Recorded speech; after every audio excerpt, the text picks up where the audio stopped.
Hello, everybody. Happy Tuesday. Hope you're having a wonderful, great day so far, whatever part of the world you are. You see, today I just wanted to spend some time to talk to you about some 5 lessons I learned. It took me 47 years, actually 49 years, to learn the lessons I'm going to be teaching you in the next 15 minutes. So if you're new to this channel, of course, don't hesitate. Hit the subscription key, right? Hit the like button. Let the algorithm know that you're watching and hanging out with me today. And that way we can get down to some really, really serious stuff. But one of the things that is very important to understand, especially on this journey, not only called life, but on this journey of building wealth, because on this platform, what I do is I help first and second generation immigrants like you who are doing everything by the books, working hard, doing all the right things, but they still feel behind on their dreams, on their purpose, on their pocketbooks, and on their legacy. I help teach them how to uncover their purpose, but more importantly, how to learn how to invest in assets to build wealth and to use that wealth and their purpose to build a lasting legacy. Everybody I know, everybody I've ever met in my life, and I'm sure that includes you too, has as an intention and a desire in life to leave a lasting legacy, to decide to die from this world, but to have their names imprinted in the sands of time. So today I want to talk to you about some lessons I learned in this process of life. You see, in 2008, I was at the University of California in Berkeley. I was pursuing a graduate certificate in business and international marketing. I finished from there and I went to Cameroon in Africa to do some business distributing natural health products. 3 years later, it didn't work out. I was completely bankrupt. I lost everything. I returned to the US with my tail in between my legs. I felt little. I felt like a failure. I felt like I disappointed my family. But let me tell you, one of the things that really changed everything for me in that period of darkness were some of the lessons I'm going to be talking to you about today. These are lessons that if you pick up, if you learn them, if you take them seriously, I know for a fact your life will be very transformed. You see, if you're still alive and you haven't dealt with massive disappointment or massive pain or massive failure, most likely you haven't lived long enough or you just haven't tried many things. And I'm saying that not from a position of arrogance, but from a position of understanding how life works. Because in this life, you are either getting in a problem, you are heading out of a problem, or you are actually in one right now. So the key thing is not to pray for problems not to come at you, but to pray to have the clarity, the tenacity, the strength, and the courage to be able to walk through that. So if you're joining me this afternoon, it's a pleasure hanging out with you on this live stream. Why don't you go ahead and share this with somebody you care about, somebody you hold in high esteem, right? Anybody you think might need this. And also subscribe to this channel if you haven't subscribed to the channel yet. Because on this channel, we are going to be sharing a lot of very valuable information that you can take and make useful, right? In the next 10 to 15 minutes, I'll be sharing with you some information that might save you 10 to 15 years of financial pain, that might help curtail the pain for you, because a lot of people actually don't understand what to do, especially when things start getting rough, like it is right now. The economy is rough. People are losing their jobs. People are filing for bankruptcies. Foreclosures are going to be increasing if something significant is not done soon, right? And like I said, in 2008 to 2012, I was out in Africa. Business failed completely. I came back to the US. I had $600 in my pocket, and that's all. In that process, I had to file for bankruptcy. I paid over $100,000 to the bankruptcy court. I foreclosed on my primary home. I foreclosed on the rental property I had. I had $150,000 saved up before I left. And by the time I came back, we had to live life and we lost all of that, right? Now, I picked up another job, of course, as a nurse because I'd always had my nursing license and I started working. In that process, I had three jobs. I was working round the clock. I didn't get a chance to see my family. I didn't get a chance to see my wife as often. I was determined to get my family out of the situation they found themselves in because they trusted me. They believed in my vision and they hung on to the fact that daddy was going to deliver for them. So it was a challenge to me. But in that process, I realized something. I realized that no matter where you are in your financial life, especially in America, Canada, no matter what you do, income is important, yes, but the most important element is not the income you make, but how you plan to partition that to create allowance for investing for a time when you'll not be able to work physically.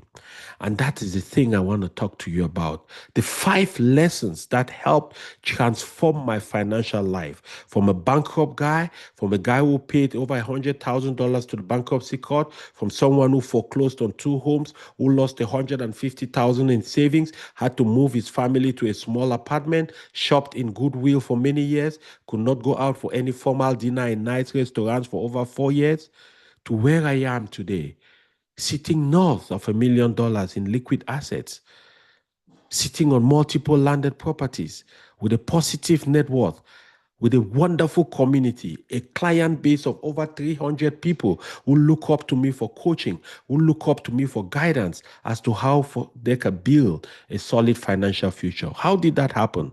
Let me tell you. The first lesson I learned, no matter what, you need income. Wealth starts with income, a job or a business, but most at times a job. And I say that with all humility because I know today entrepreneurship has been romanticized. It's like if you are not an entrepreneur, you are a failure. I want you to listen to me because I've been on both sides of the world. I worked in the IT industry for 12 years. I left the industry 3 years ago and decided to get into business for myself. So I know what it means to work for somebody and I know what it means to build a business for yourself. Let me tell you this. Don't believe in the romanticization of this whole thing. You have to be real because your lesson number one is that you need income. And in order to build wealth, you need an income source that comes in consistently and that you can use a portion of that to build your wealth. You have to remember 85% of people are going to work for someone. 85% of people are going to work for somebody. 70% of people dream of becoming their own bosses, of owning their own businesses, scaling it to $1 million. But only 3% of those people ever succeed to scale those businesses to $1 million, right? So it's important to understand that the first lesson is to start with a job. Use a business to scale later, but start with a job. Start with a way of making consistent income coming in. Now, once you have that job going, the consistent income is coming in. You see some income coming, some revenue is coming into your bank. The next level of the progress towards building wealth is keep more of what you earn. Let me tell you something that I realized, especially when I got into the IT industry and started making the elusive 6 figures. You know, for a lot of people, 6 figures is a goal for most people. And fairly enough, only about 13 to 15% of American workers make 6 figures and above, right? So it's kind of an exclusive class. But when I got into 6 figures, I didn't realize the secret to retention is not high income because wealth is not high income. Wealth is retention rate. I want that to sink in a little bit. Building wealth is not high income. It is retention rate. How much of what you earn that you keep, right? Generally, as an immigrant, I fell into the immigrant trap that most immigrants always fall into. We end up overspending to impress people who don't care at the end of the day, right?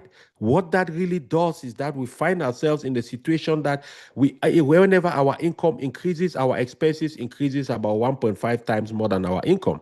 So no matter how high we earn, you are always feeling behind. You are always feeling like it's not enough. There is always more month at the end of the money than more money at the end of the month. If you feel that one, let me have a comment down in the comment section. Let me know you're watching today. Put it down there.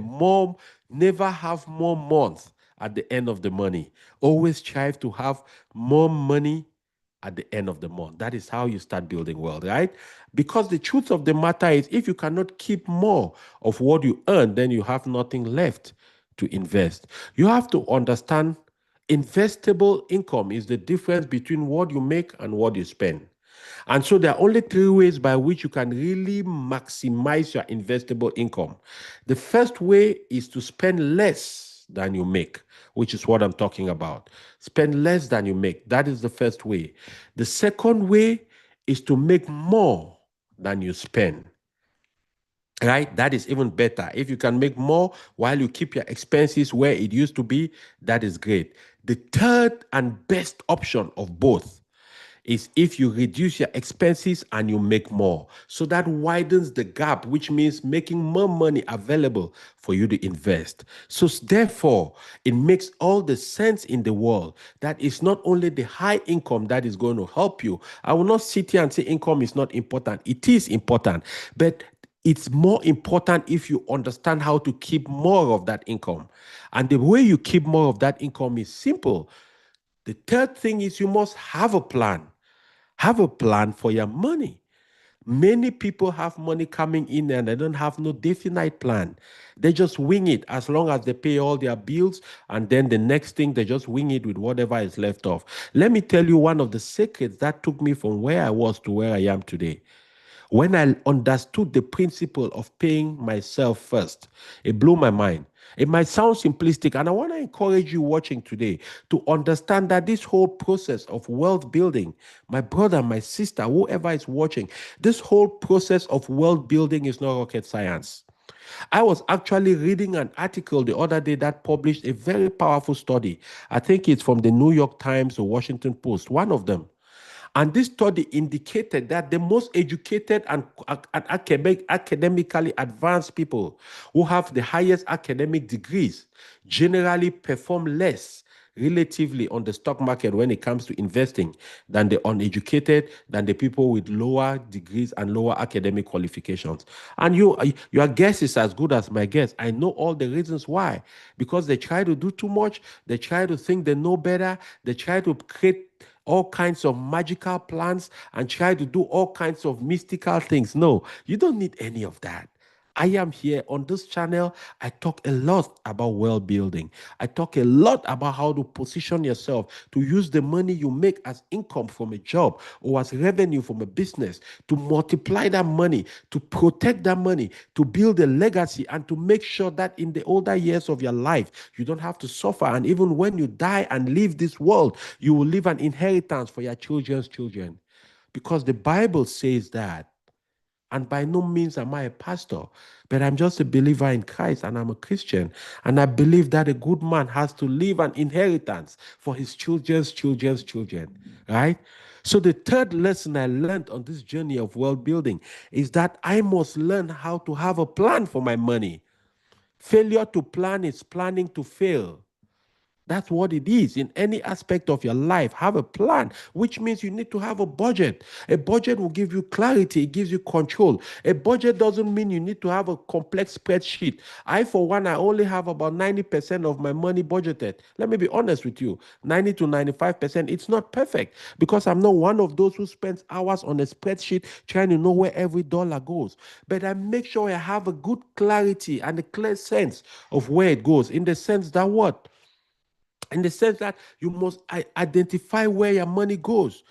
You pay a certain percentage to rent, to all these different costs. You must know what those costs are, because when you understand what those costs are, then you can analyze them and recognize which ones you need and which ones you don't need. And that is how, when you plan your money, you are able now to start identifying which of that money that you make, you are going to send out as an agent to go multiply itself, right? You must have a plan for your money. You must also understand that you are not going to get wealthy through savings. Most of us immigrants come to America from a culture where we are taught to save our money, save our money, save our money. Nobody will get wealthy from saving money. All right. The only money you have to save is money you need for your emergency fund. These are funds that you might need in case you lose a job, in case you get fired, in case there's an emergency. Maybe your air condition blows out at home or your car breaks down. You need to get a new car or something, right? Other than that, you don't have to save anything else. Everything after your emergency fund, which is 3 to 6 months, I generally recommend. You don't have to have it all at once. You can start building it slowly, right? But after you get that emergency fund, you don't need a savings account no more, because a savings account is the easiest way to make the bank rich and make you poor. Average inflation a year is about 2.5 to 3%. The average savings accounts give interest of 0.5 to 0.75%. That means if you save $100 on January 1st of 2025, by December 31st of 2025, that $100 has lost $3 of purchasing power. It's no longer $100, it's $97. What that means is you cannot get ahead saving your money. So for those of you who are coming from cultures where you were taught to save, I want you to take that one step further. Save and invest, because investment is the machinery that multiplies that money for you. So once you have lesson 3, which is have a plan for yourself, and that plan should include a budget. And now, when you budget, you also should include your emergency fund. So save something in case you have an emergency while building your wealth. You don't have to go into your investments. You can use that saving to solve that problem, right? And then you want to aim now for about 8 to 10% growth in your investments. And of course, if by some means you don't understand how to get around that, make sure you subscribe to this channel, because I talk a lot about some different strategies on building your wealth, how to get started with investing if you haven't started. Even if you've started investing, I teach techniques by which you can accelerate your growth. By no means am I a financial planner. I am not a certified financial advisor. All the things I'm sharing with you are just my experiences, my ideas, my practices. But it is obvious that if you want to try it, feel free to do that. But that is something you have to do your own research, right? But here is the deal. It's important, therefore, that you have that clear plan. Now, when you have the clear plan, right, the fourth thing you want to do, you want to make sure you choose the people you listen to wisely. I cannot overemphasize this. It might sound very simplistic, but this might actually be one of the key pillars of wealth building for you. Think about it for a second. There is no way you can listen to somebody who hasn't built wealth telling you about building wealth. The only way I can tell you about this is because I have done it. I have been through that journey. I feel your pain. I understand where you are. I know exactly how it feels. I know exactly what it takes to get from negative 100 and something thousand dollars, from bankruptcy to foreclosures to negative net worth, to a net worth now that I'm confident in the next 10 to 15 years, it will be upwards of $10 million. No doubt about that. I am not being arrogant. I'm not bragging. I'm just being transparent and honest with myself. I know that because the mentors who taught me, who I learned some of these techniques from them, I saw their journey and I saw once they identified exactly the simple processes that it takes to get there. And if you implement the things consistently over time, there is nothing that is going to stop you from getting there. I am not smarter than you.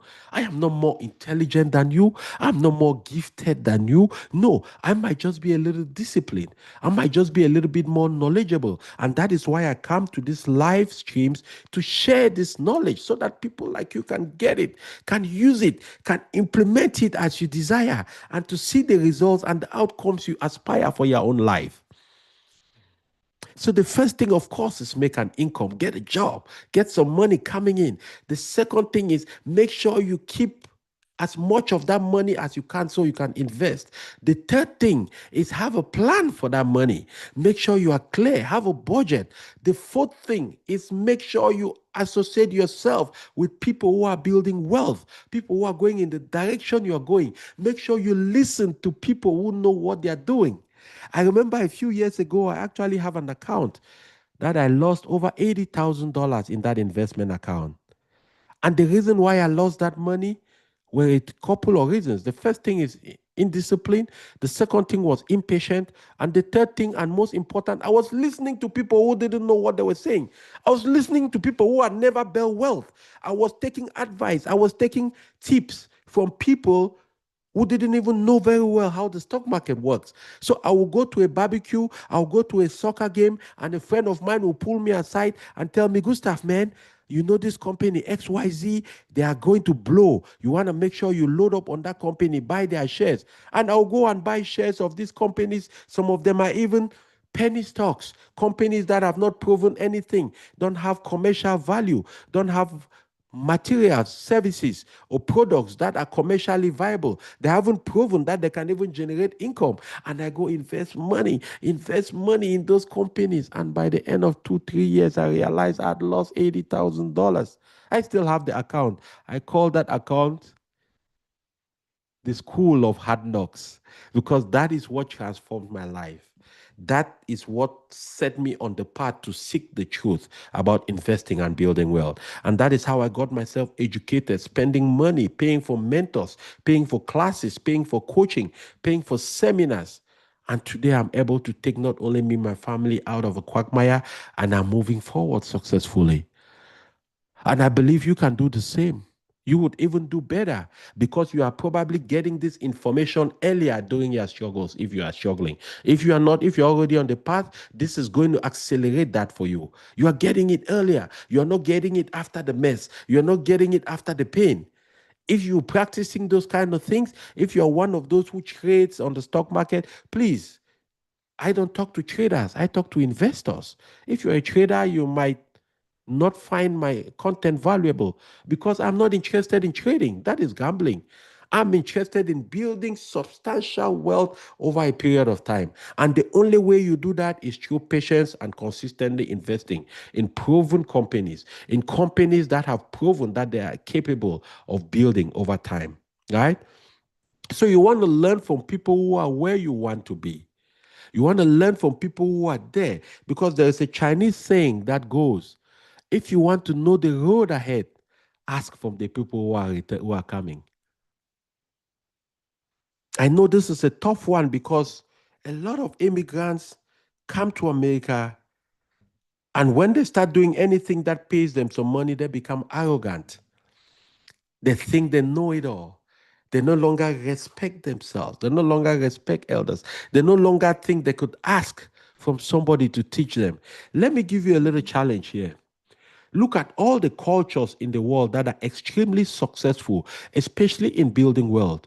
The Jews, the Igbos from Nigeria, the Bamilekes from Cameroon, the Lebanese, all these different people who are successful in building significant wealth. The one thing you always learn from them is humility.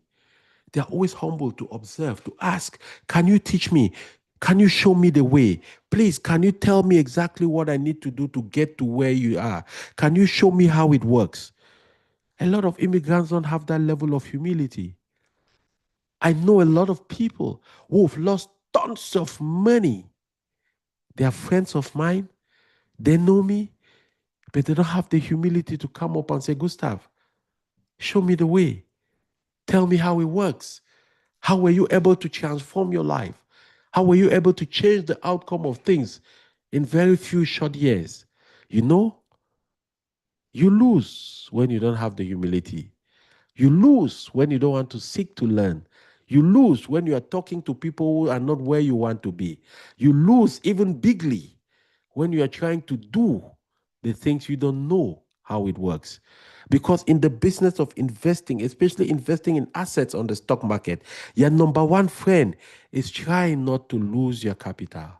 And the way you don't lose your capital is by betting on companies that are proven, not by betting on companies by luck or by chance. Trust me, the way you feel has nothing to do with the stock market. The way your faith has nothing to do with the stock market. You are not going to guesswork your way to wealth. You are not going to conjure your way to wealth. You are not going to bet on companies that you don't understand. You are not going to bet on companies that are not proven to wealth. The stock market has, between the NASDAQ and the New York Stock Exchange, they have a cumulative of about 10,000 companies. Of those 10,000 companies, only about 2% or 3% are top-notch companies that you can really trust that they can deliver in the long run. The big question for most people, how do you determine that? How do you know that company? That is why if you are interested in understanding this whole investment game, how it works, there is a link down in the description section. Click on that link. Subscribe to the channel. Click on that link. Book a one-on-one call with me. It's going to be a 30-minute call. We're going to have a conversation, and I'll start opening your mind as to how best you can get yourself going. If you have already started, good. If you haven't started, not too good. Let's get started here. The number one way you're going to build wealth in America is through the US stock market. That is the playing field which is so attractive to everybody at every economic level, every academic level, and every social level, with the least amount of capital infusion and the lowest barrier to entry. So number 4 point I was trying to make is choose who you listen to. All right, that's important. The fifth point, enjoy the journey. I say enjoy the journey because world building should be boring. World building should not be stressful, but it should be boring. Boring because it is not one of those exciting things where every day you look for something new, you are getting something new. No. Most people lose money because they try to trade, and trading requires doing things new every day, and it gives them excitement, but it never gives them results. If you are looking for excitement, you can go trade. But if you are looking for results, come invest. I know a ton of billionaire investors. I don't know a single billionaire trader. I don't know a single person who has made billions of dollars over time trading. So don't get excited. Don't get caught up with the whole idea of buying and selling tomorrow. No. That's why the journey of wealth building has to be boring, but not stressful. Boring because you do a few simple things consistently over time. And so at a certain point, it feels like, God, I need something extraordinary to do. Remember, I talked about the fact that the most intelligent, qualified, high academic, advanced people usually perform less on the stock market. Part of the reason is because they get bored with monotony. They think they are too intelligent, so they need something stimulating, something that is complex, something that makes them different from the ordinary man, because they cannot be so intelligent and yet they have to do a few boring, everyday stuff consistently. They feel like, no, there got to be more, right? So the fifth lesson here is just enjoy the journey. Just relax. Just do the same thing over and over and over and over. And we teach some of these strategies in my programs, right? I teach some of these strategies on this platform. You will listen, follow, get this information, implement it. If you need additional support, you need additional guidance, you need additional coaching, feel free, reach out. We'll be able to help, right? Stress drops when the system is in place. Trust me. Your stress only rises with investment when you don't have systems in place. When you don't have a system of how you receive your money, how you break it down into what to spend, and how you come up with the portion that you need to invest. When you have a system in place, let's say you're making $5,000 a month, you make sure you've identified that your expenses are $3,000 or $4,000 a month. You know that you have $1,000 to invest for your own destiny. You take 250 of that amount and you save it into your rainy fund, which I call the emergency fund. You have $750 to invest in your investment account. What happens is that if you get $5,000 a month, it means it comes in two installments every 2 weeks, most likely. 90% of people earn every 2 weeks. It means that is $2,500 every 2 weeks. That means of the 750 you invest, $375 every 2 weeks has to be automated to go into your investment account. Immediately that money gets into your account and it starts buying assets for you. That's how you do it. You set automations.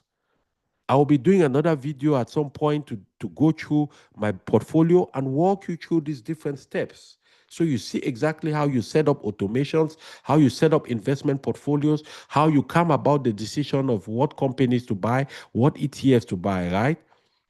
So you want to drop your stress by putting together a system. Don't be haphazard. Don't do things one way this month and do it another way next month. You're not going to be successful. You are not.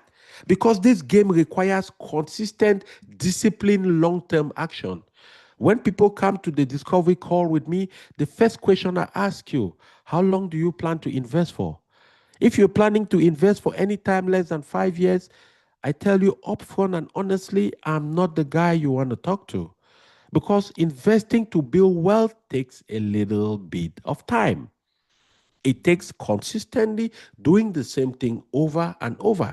That is why automation makes it easy. Because when you automate your systems, you no longer have to think about it manually. You forget it and move on with your life. You forget it and you don't think about it anymore, right? The third thing is you want to stick to the plan. Stick to the plan. You see, a lot of people are always quick to change their plans midway. A lot of people don't stick to the plan. That is why you have a lot of talented and gifted people who are failures in life. You know why? Because they never followed one thing to a logical conclusion. I used to be that way. I used to have done a lot of things with my life. But as I got older, about 10, I'm 49 in March, I would say about 15 years ago, I was about 34 at that time. I started following some coaches, so I got to learn the importance of consistency, discipline, and staying on a plan until you can logically conclude whether it worked or it didn't work. Don't be too quick to jump. Because listen here, guys, understand this. When you are investing, especially when you're investing in the stock market, the power of investing is in something called compound interest. And compound interest doesn't start to show significantly in the early years of your investment. So let's say, for example, you are investing $833 a month. That is $10,000 a year. And you are investing that in a basic S&P 500 ETF that delivers 8% a year in returns. It will take you 13.8 years to get to $250,000. I want you to understand me. Okay, you are investing 10,000 a year. It will take you 13.8 years to get to $250,000. That is not bad in itself at 8%. You know why? Because in those 13 years you were investing 10,000, you've only invested your own money $130,000, but you have 250,000. So you've made a gain of $120,000. But let me really show you where the explosion of this whole compound effect game really happens. Now, after that 13.8 years, you get to $250,000. It will take you another 13.8 years. You will not get to 500,000, you will get to $1 million. So it took you 13 years to grow from zero to 250,000, and then it takes you another 13 years to grow from 250 to $1 million. So within the first set of 13 years, you grew 250,000. The second set of 13 years, you grew 750,000. Hallelujah. That is the power of patience. That is the power of consistency. That is the power of sticking with the plan consistently, guys. That is the thing. These are the things I am talking about. These are the lessons it took me 49 effing years to learn and understand and realize that, oh my God, we were sold the wrong plan. We were told to be trying to do a lot of complex things. We don't need that. My little nephew was here visiting with me 2 days ago on Saturday. I sat him down because all the people I know in my life, young people especially, even older people, anybody I meet, the first question I ask you, how are your investments doing? How are you doing with your wealth plan? Because let's not bullshit ourselves. I understand money is not the most important thing, but trust me, it is right up there with oxygen.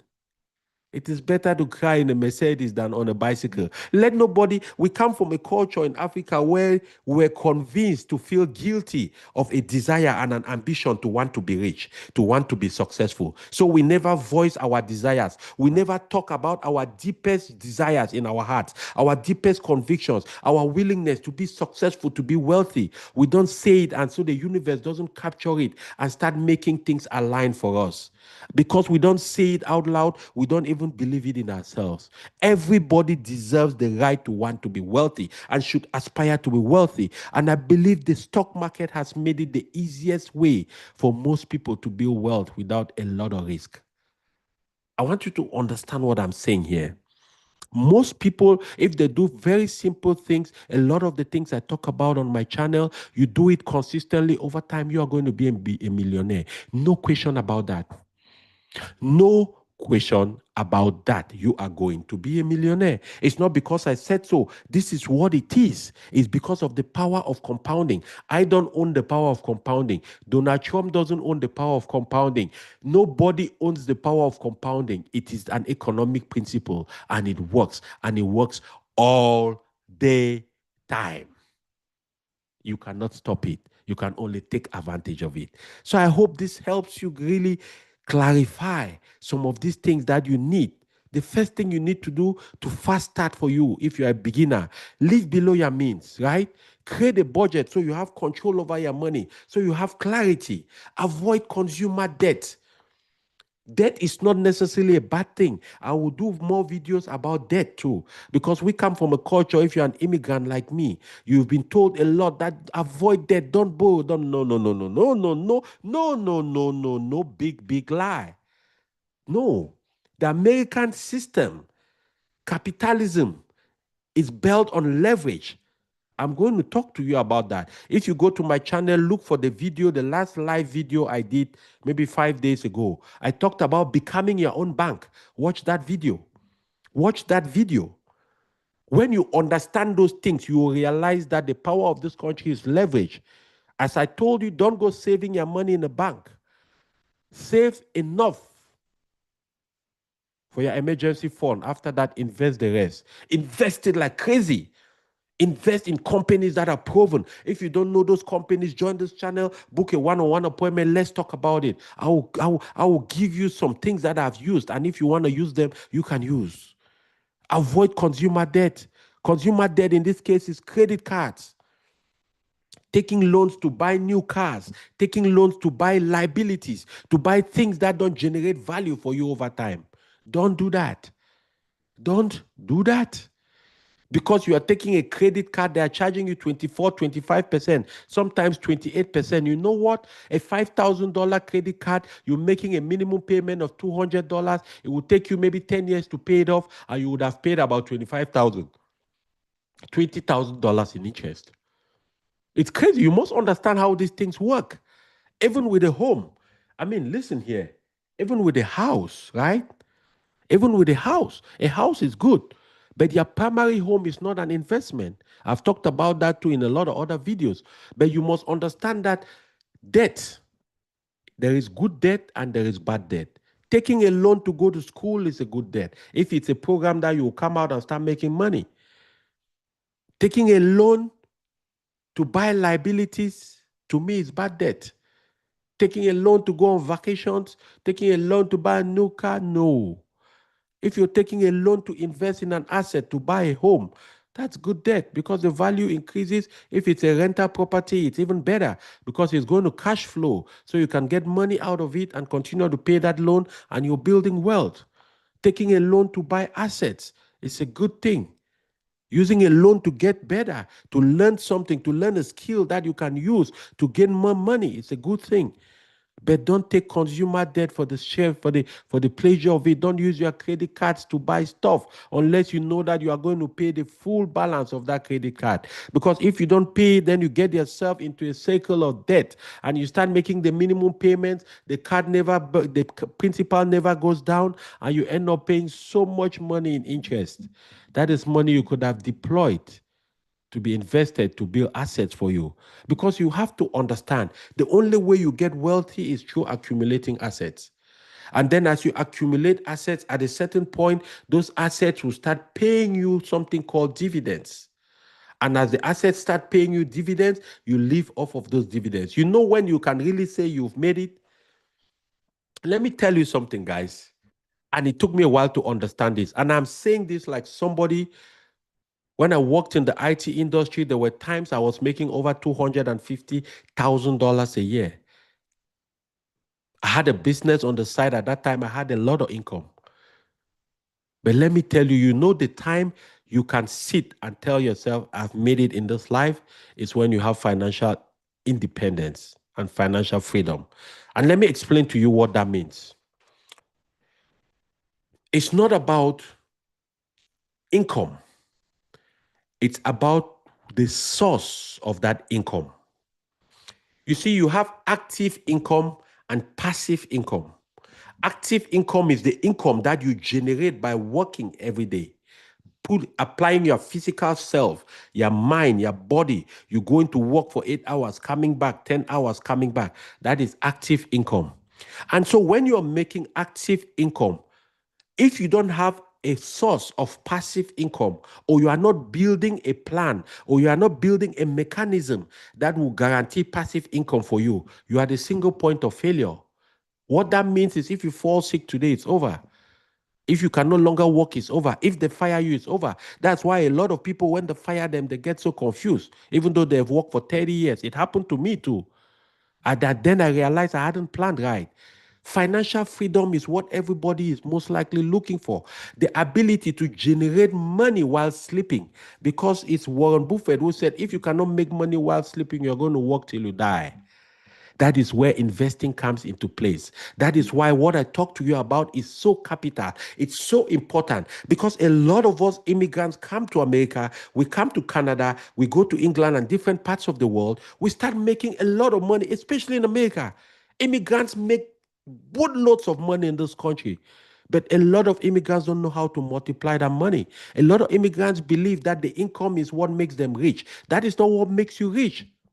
What is going to make you rich is the assets you buy, and those assets are producing returns, and you spend those returns. Because when you're spending the returns, you are sure that the capital will never get away. You are sure that you will never run out of money.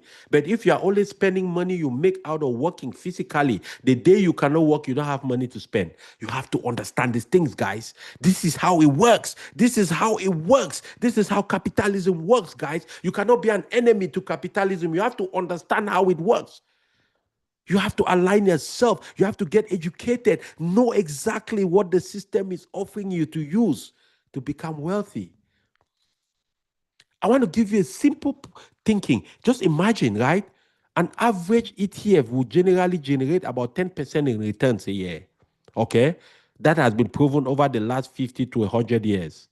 The stock market generally grows by 10%. An average ETF will generate 10% a year, right? Let's put it that, let me do this, right? In that 10%, let's say you have a portfolio that has $500,000. That means every year that portfolio generally grows averagely. Over a period of 10 years, if you average it, that portfolio will grow by $50,000 a year. Now, by the time you retire at 67, let's say the portfolio is $2 million. That means you can withdraw 5% of that amount. That is the safe withdrawal level that generally the financial industry accepts as a level where if you are withdrawing at, your money will never run out. So if you are withdrawing 5% of $2 million, 5%, 10% is 200,000. So 5% is 100,000. So that's $100,000 a year. So let's say your expenses, your living expenses is $100,000. Automatically, you have $100,000 you can withdraw from your portfolio and your money will never run out. So what that means is if that is your goal, if your goal is to have $150,000 a year in living expenses, it means if you attain that goal by 40 years old, because you invested aggressively when you were making money as an IT professional, you attain that goal quick enough, it means you've really replaced the $100,000 of your income if you are still working at $100,000 a year in salary. That's really what it means. So it really means if you don't go to work anymore, your portfolio can generate money enough for you to withdraw $100,000 a year, which is just 5% of your portfolio, and your portfolio will still continue growing. Remember, it's growing at 10%. So the other 5% is compounding still. Guys, once you understand these things, you'll never go back to the old things way of doing things. Once you understand these things, you will realize that, whoa, you got to just find a way to keep as much of what you make as possible to be invested. That's it. Because I was doing a simple extrapolation the other day, right? Let me do something. Let me share my screen with you. I know I've gone over the 20 minutes, but let me share my screen with you. Let me show you guys something, okay? Let me show you guys something here, and it will blow your minds. This will blow your minds. Let me show you something. Let's see here. Okay, I'm sharing my screen now. Let me pull up. What is that? Okay, awesome. Now, this is a basic investment calculator. Let's do something here. I just want to do something with you guys. Okay, this is a basic investment calculator. Let's do a simple extrapolation for me. Let's use me as a case, right? Let's use me as an example. Let's do a simple extrapolation for me. I came to America at the age of 23 years old, and that is 25 years ago in August of 2000. And the first day I came, I started working. I was working for a company called Presbyterian Homes and Services. And I was paid at that time as a nursing assistant about $12 an hour, and 40 hours a week times 12, 12 times 4, that's $480. You multiply by 4, that should leave us, let's say, $500. That's about $2,000, right? I was sharing my apartment with a friend. We had one car. So my expenses were very low. So it was easy for me to be able to afford maybe $200 every month. Let's say, right, I started with $200 as my initial capital, right? And at that time, I said I was going to do that for 10 years, okay? I do that for the first 10 years of my life in America, and my returns were at 10%, which is the average, right? And then every month, I add another $200. I'll invest in pound. Let's see what it's going to give me. Okay, so after 10 years, I would have had $40,000, right? But here is the interesting part, guys, and I want you to pay attention to me. Here is the interesting part. The total amount of money I put in that account is $24,000, and I have a $16,291 growth in that account. Well, 40,000 over 10 years, you might say, well, it's not too much money. I agree. It's not a lot of money, but let's do something here, okay? Let's do something here. Let's say I stopped at that time and I said, okay, Gustav, you know what? I'm not going to do it again. I let my balance, which was 40,000, right? $40,000. And I just let it go. And at that point, I came to America, I was 23. So 10 years after that, I would be 33. And let's say I wanted to retire at 67. So I let my $40,000 hit. I don't do nothing else. And I want to retire at 67. And at 33, 67 is 34 years from that point. So I just let it sit for the next 34 years. I don't add nothing to it, okay? I don't add nothing to it, maybe $1 every month just for significance. Let's see what I will have at the age of 67. I don't know if anybody is seeing that. I don't know if anybody is seeing what I'm saying. So, which means, what this really means is, when I came to America at the age of 23, a lot of hair on my head, young and vibrant, started making $10, $12 an hour. What I needed at that time wasn't the fact that I was not making much yet. No, it wasn't about the money I'm making. It was the fact that I didn't have the information. I didn't have a mentor who could show me the way. Because what I could have done at that time when I came at 23 is that for the first 10 years of my life in America, I would have invested $200 a month for the first 10 years. And that would have come up to about 40,000 at 10% a year in returns. It would have come out to a total of $40,000 at the end of my first 10 years. And at that point, I'll be 33 years old. And then if I stop investing anything at that point and I left the $40,000 in my account growing at 10% a year, I left it for 34 and I only opened that account at the age of 67. I am 49 now and I waited another 17 years, 18 years and I opened that account, I would have 1,024,985 US dollars in that account waiting for me. But here is the interesting thing. From the time I stopped investing after the first 10 years, I left the 40,000. I was doing only $1 a day, a month. And the reason why I put $1 here is because the application needs me to put something, right? I and I kept investing, and after those 34 years, all the money I added to the 40,000 was $408. And that money was able to compound on itself all the way to $1,024,000. But let me even show you where the power lies, guys. And I want you to pay attention here. I want you to follow this. You see, when I'm talking about this stuff, I get excited because, boy, this is life changing. Even look at this graph here. 96% of the total money in this account is growth. I don't know if you realize that. So $984,500 is money that you didn't do nothing. You didn't work for it. You were sleeping. You were living your life. You were having your children, having your grandchildren, doing your other businesses, and you forgot about it. And this is what it is 37 years later. But here is even the interesting part. Look at this compound growth chart in front of me. So I started in year one, which is at the age of 33. I started with the 40,000. That first year at 10%, look at the interest, 4,000. The next year, right? This is the money I put together. You see how it is rising. But let's go to year 10. The annual growth was already at about 9,500. Year 11, the annual growth is 10,000. Now let's go to year 20. By year 20, the annual growth was 24,000. Now, this is where I want you to understand the power of compounding. Year 20, the annual growth was 24,000. Let's go to year 30.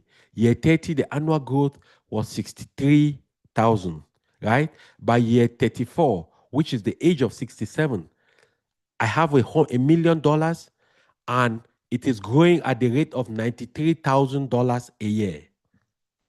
So that really means if I withdraw $93,000 every year over a period of time, the compounding effect averaging 10% a year will still balance me up. I don't know if that makes sense. I mean, if you understanding what I'm saying, I want you to put a comment down in the comment section that I got you. I want to understand if you are with me here. Guys, this is crazy. This is the reality of this stuff. So I just want to encourage you who is out there to understand that this is no joke. So imagine, therefore, that I had this for the first 10 years.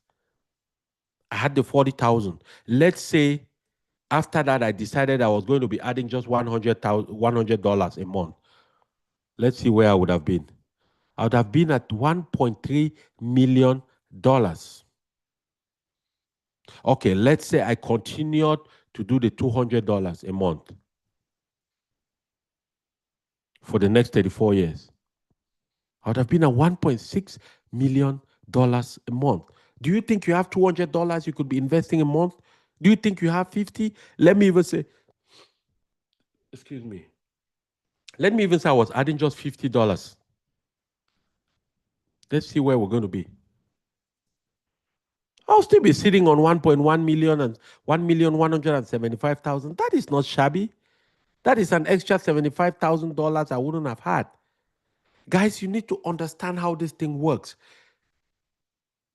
The stock market is the equalizer. The stock market is the only platform that will permit anybody to become wealthy if you're serious and you're determined. So anyways, I don't want to keep you longer. I hope you found some value in this life. Each time I come, I plan to do 20, 30 minutes, but I get so motivated, I get so encouraged to continue to give you so much information, and I don't want to overload you today. So if it's your first time at the channel, go ahead, click the subscription key, join the conversation, join the journey. Let's continue to work together. I have hundreds and hundreds of other people who I coach, who I inspire, who I motivate, who I show them these techniques, and they are changing their lives on a daily basis. If you want to be part of that community, hey, feel free to join us. Don't hesitate, all right? Don't be left behind. Remember, it doesn't matter what your income is. What really matters is your desire, your willingness to want to be able to do something significant, right? Because if I could rebuild, so can you. So share this video to somebody who is going to help them. Join the community, right? Click down in the description section there.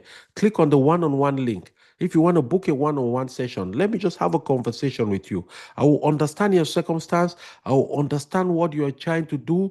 We will come at a consensus at the different things you need to do, and I'll share with you some things that have worked for me. Of course, I'm no financial advisor, but you will make your own decision. You will see if it works for you. If it's something that makes sense, then you can go with it, right?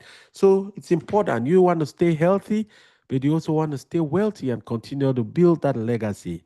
And if nobody ever told you, you are enough, right? Be well, be blessed, and by all means, never stop being a blessing to somebody. And until the next time, I'll see you on the next live stream. Bye for now.